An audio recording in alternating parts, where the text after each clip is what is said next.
90% of dudes rapping, they ain't nice as me. 98% ain't live the same type of life as me. The judge gave me life and then they sent me where the life is be. That level 4 with depth and vice, the type of stuff they like to see.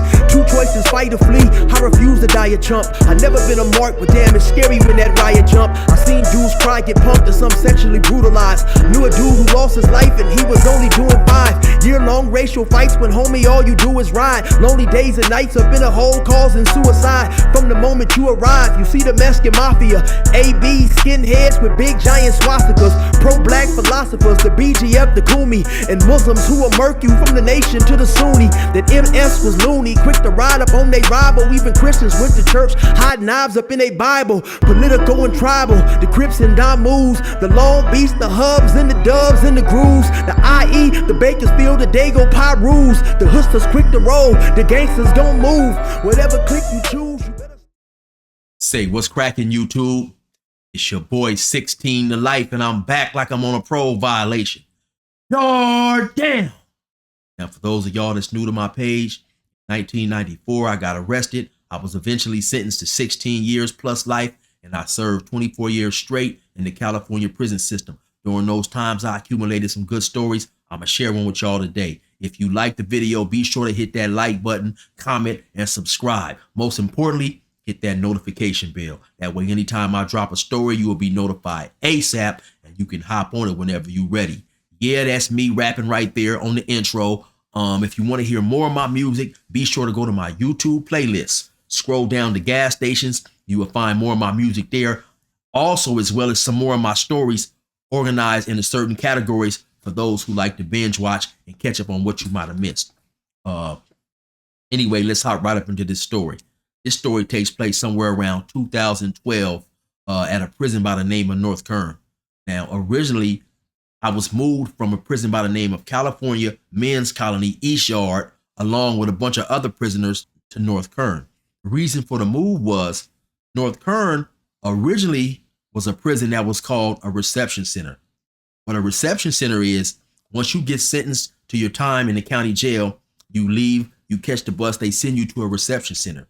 When you get to the reception center, due to certain factors like your crime, your age, if you ever been to the pen, and a few other things, they'll determine what type of housing that you need, whether it's from minimum all the way up to maximum security. And then they'll send you to whatever specific pen they determine that you need to be housed at.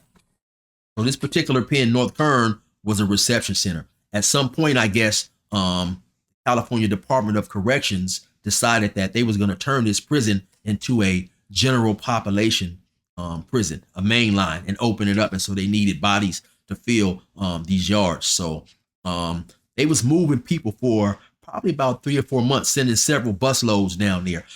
I ended up getting caught with a cell phone. And so I happened to make one of the very last buses that was going that way, 2 or 3, last 2 or 3 buses I was on it.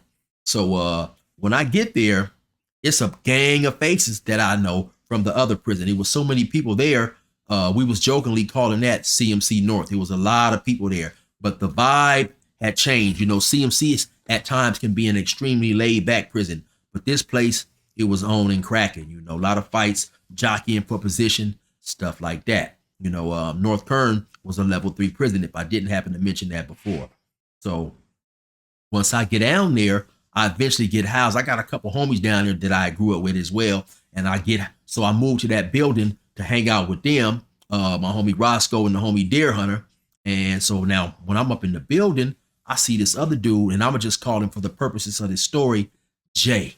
I knew Jay from CMC East. Jay was a CRIP, and he ran with the gangster car.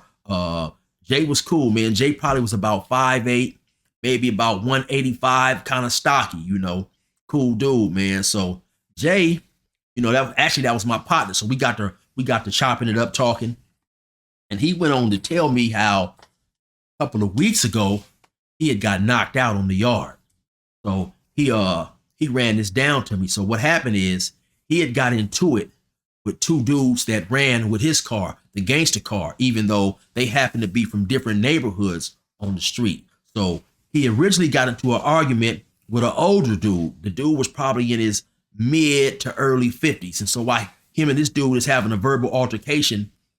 The older dude had a homeboy, like I said, who was from his same neighborhood, who was about 35, almost light. I'm gonna just call him light skinned, almost built like my boy Jay, except he was just a little slimmer, not quite as muscular. So they go over there and they all start having words. I forget what was the nature of the argument about, but they start having words. And so my boy Jay is telling them, I get with both y'all right now. It's whatever. So, the other two dudes, they start talking stuff and rah-rah. At some point in time, my boy Jay get angry and he pulled out a knife. Now, when he did that, big violation right there. You know what I'm saying? Unwritten rule, man, that a CRIP not supposed to pull out a knife on another CRIP. It was even worse that they was all from the same collective. So, like I said, that was a major no-no, man. My boy Jay, if I didn't mention, he probably was in his mid 30s, and he probably definitely, knew better, but maybe his anger got the best of him or whatever. So anyway, I believe it was the next day, because at that time we either would get yard in the morning, and then the next day we would get yard in the evening. So in the afternoon. So we wouldn't get yard a full day all the time and stuff. So anyway, whenever the next yard was, of course, this incident gets back to their car, the gangster car. Now they had another dude, man, that I knew from CMC East, and he was pushing the line. So I'm gonna just call him the line pusher, man. He probably was about 5'11", maybe 6 feet, maybe about 185, kind of slim build. He had a nice basketball game, worked out, kind of cut up and stuff. At the other prison, he was real laid back. I believe he was a lifer as well. So anyway, he was pushing the line for the gangster car, and so once this incident is brought to his attention and the attention of everybody in the gangster car, they have a meeting out there on my boy Jay. So now while they talking to him, it's during the yard, people is looking, kind of paying attention or whatever. They asked him about the occurrences of the day before. I guess soon it was confirmed that my boy Jay did pull a knife on his other two comrades that ran with his car. Boom, all of a sudden, my boy line pusher knocked my boy Jay out. You know what I'm saying? Knocked him out. It was like rock-a-bye baby on the treetop. When this right hits your chin, you're going to drop. You know what I'm saying? He happened to knock my boy out, man, right there on the yard, knocked him out, pew, everybody get on and stuff. They leave my boy knocked out on the yard. So now while this is going on, the COs, they don't see none of this. So eventually my boy Jay, he get himself up. He tell me he groggy, he get up, he stumbled to the left a little bit, stumbled to the right a little bit, had my boy looking like he was doing the Icky Woods touchdown dance, you know what I'm saying? And so he eventually, hang out on the yard, find him a spot to go and chill, and he get back up in the building. So like I said, this happened a couple of weeks before I got there, and that was a major violation on his part, So when he was telling me about it, his feelings was real hurt. He was telling me like, yeah, chill, they didn't have to do me like that, man. They didn't have to, he knew and accepted that he was wrong, but his whole thing was chill, they didn't have to do me like that, knock me out on the yard in front of the CRIP community and everybody out there watching, you know what I'm saying? So his pride definitely was hurt. He wasn't kicked out of the gangster car. He still pushed with the gangster car and stuff like that, but his pride was definitely hurt. He also blamed the younger dude, the light-skinned dude, for getting him knocked out. And so he used to tell me every time that he seen the dude, because we all was still in the same building. He used to tell me, man, every time that he seen him, he wanted to catch a one-on-one fade with the dude and bust him up real bad. He was like telling me, chill, yeah, I know that old light-skinned dude, he can't do nothing with me. Oh, I can't wait, man, to bust him up. But I also kind of got the feeling that he was a little reluctant to do that, because if he had got into it with him, a lot of his homeboys, and especially the line pusher, probably would have known that it was get back for what occurred to him. And in reality, it was. So he was just kicking back, biding his time, looking for an angle to cut into old boy, and looking for a legitimate reason for them to get into it. If my memory serves me right, the light-skinned dude who he wanted to beat up, he also had his hand was messed up. I think he had broke his arm, or it was a cast or something on his hand. Meanwhile, the line pusher was still pushing the line. You know what I'm saying? It was another dude, and I'll just call him my Muslim partner, man. My Muslim partner happened to be from Sacramento, from Garden Block. Now, my Muslim partner at some point in time was a CRIP. So I guess when he came down to the North Kern, he was briefly pushing with the gangster car, but he was also doing the Muslim thing, which once again is somewhat of a violation, because, and it just all depends on what car you running with and how they necessarily feel about that. But you definitely can't straddle the fence, because the Muslim car is its own collective, just like any other car, you know, the gangster car. So if you happen to get into it and you pushing with the Muslim car, you know, but you saying you with the gangster car, you're going to involve them. So really, you know, you have to decide for self who you going to push with and stick with that one collective. So some type of way, you know, his fence straddling gets back to the line pusher. And so line pusher call him over there and ask him what he want to do. You know, you going to be a Muslim or you going to be a CRIP or whatever. My Muslim partner must have told him, you know, he gonna push with the Muslims or whatever. Bam! Once again, line pusher knocked him out. You know what I'm saying? Actually broke my Muslim partner's jaw.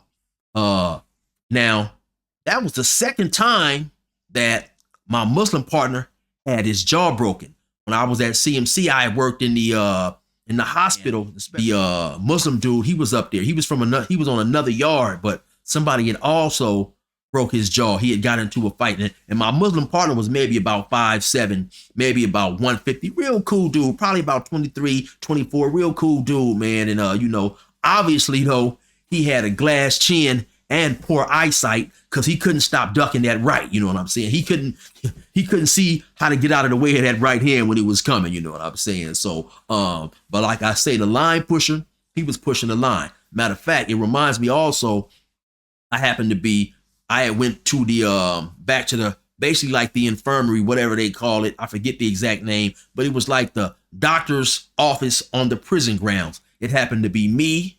It was the line pusher, and it was another older dude who didn't gangbang. Now this older dude was probably maybe about 6 feet, 6'1", maybe 230, 240, probably in his early to mid 50s. So now we sitting back there waiting to be called to the doctor or whatever. I think it was called CTC or something like that. But whatever it was, we were sitting on this long wooden bench. The older dude was on my left, and the line pusher was on my right. Now, just so happens to walk past a CO. Now, this CO probably was maybe about 6'1", maybe about 215, 220. You know, looked like he may have thought he was tough. Had his shirts rolled up so you could see his arm. You know, I guess he worked out a little bit. So, you know, but if he thought he was tough, that was his own personal business, right? Now, so when he walks past us, now the line pusher is looking to the right. You know, back there behind those walls, you know, you have a lot of nurses, a lot of female staff. So, of course, you know, when we back there, you know, we looking at the females and whatever, you know. So whatever the line pusher was doing, he wasn't necessarily paying attention to what was going on. And like I said, older non-affiliate dude, the black dude, he was black as well. He's sitting on my left. So now when this CO walks past minding his business, the dude that's on my left, he comes with the Clint Eastwood whistle. So he gives him that whistle, right? So the dude takes 3 or 4 steps, he does it again. The CO busts a U-turn and come back to the and now he's talking to the older non-affiliate dude. He said, "Hey man, get up. You want to be tough? Get up." So now the old dude is playing dumb. Now he acting dumb, like he don't know what's going on. Like, hey, what's going on? So when he stand up, the CO tell him, get against the wall. So now he kind of grab him by the back of the shirt or whatever, push him up against the wall. So now when he do that, just so happen, the line pusher is kind of like, now he's paying attention or whatever. He like, I can tell that he's getting ready to get up and go over there.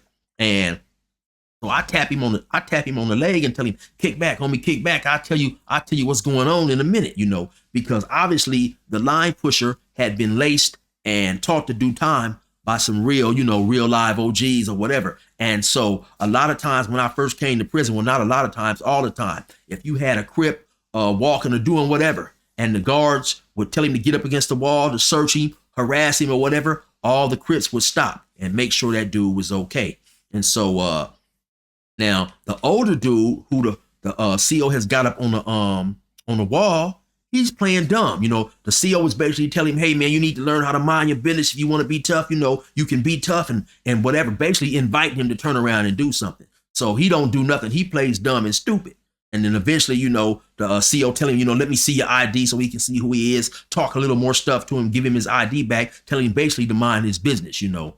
And so when the CO leave, I tell the line pusher, I said, hey, I explained what happened to him and told him, you know, I'm waiting to see if this dude is going to do something because if the line pusher had got up, then I'm supposed to get up and go over there. But my whole thing is don't talk stuff and agitate the police, and then when he comes back, you're not even willing to stand up and do nothing for yourself. You want to play dumb and stupid and potentially have us sitting in the hole on an assault police charge when you wasn't even man enough, you know, to turn around and initiate whatever you done. You know what I'm saying? So don't play games with the police if you're not willing to take it there and jeopardize somebody else's program going to the hole or whatever. So once I told him that, yeah, you know, the line pusher had a couple choice words for the dude, checked him as well, you know, about initiating some bull stuff if you're not going to stand on your own 2 feet when it's time to get cracking.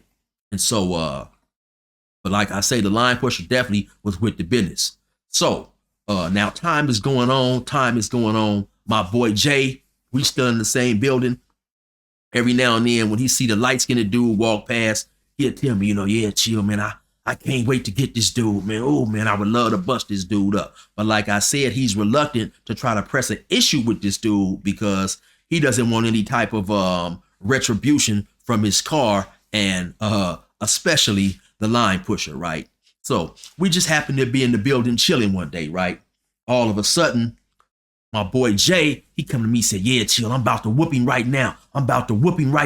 So they go over there to the TV. Now, at North Kern, a lot of times on the black side of the day room, you'd have a lot of blacks up under the TV gambling, shooting dice or whatever. So my boy Jay, he goes over there and asks them, hey, yo, can we get this area real quick to catch this fade? So yeah, he had been telling me, man, he couldn't wait to whoop the light-skinned dude. He knew light-skinned boy couldn't see him from the shoulders and whatever, you know what I'm saying? So now when my boy Jay walk over there, tell everybody to clear out, I see the light-skinned dude. He walking over there. He ready, you know what I'm saying? So then they both go, they get up under the TV, beep, boop, beep, bop, boop, beep, boop, boop, bop, boop, bop. They squabbing. Now, the light-skinned dude had a different idea how the fight was going in. He's like, the way he was squabbing is like, you got me mixed up. You know what I'm saying? I'm light-skinned, but I ain't no easy win. So they squabbing. Beep, boop, bop, boop, boop, boop, bop. Now, my boy Jay, like I said, he got about 10 pounds possibly on light skin, but they over there squabbing hard. So they do their thing.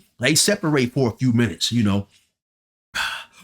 They get their breath, you know, my boy Jay tell him to come back over there. They get up under the TV again. Beep, boop, pop, boop, beep, boop, pop, pop, not, boop, beep, boop, pop. They squabbing. Like I say, the light-skinned dude ain't no chump. They have a pretty even match. They giving each other some hard blows. They squabble up real tough. You know what I'm saying? Once they finally get finished squabbing, they shake each other's hand and they get up, you know, they get up from under the TV. They get away, you know what I'm saying? COs don't see nothing. So my boy Jay, he come over there, he sit down by me, he huffing and puffing. He's like, chill. Oh boy, surprised me, chill. Yeah, he ain't soft. He gave me a good squabble, chill. He gave me a good squabble. Yeah, you know, so they both was bust up a little bit, you know what I'm saying? And you know, after that was that, you know. He knew he was wrong for, you know, pulling out that weapon on one of his homies, somebody that ran with his car. He wanted that fade, but that fade didn't turn out like he thought it was going to turn out because the light-skinned dude, he wasn't no buster, and they both was with the business. But anyway, you already know what it is. It's your boy 16 to life. Resume normal program. shit gonna change. Them crackers let me out the gate, now the pressure's on. We bout to get this shit straight like a pressing cone. The wrong cat to get aggressive on. I bring the bitch up out of niggas while you think they got them dresses on. My reach long and that's the best type. To have some dirty white boys come and smoke you like a meth pipe. And leave your chest bright red like a fire truck. Kicking your mom's door at night, nigga, and tie her up.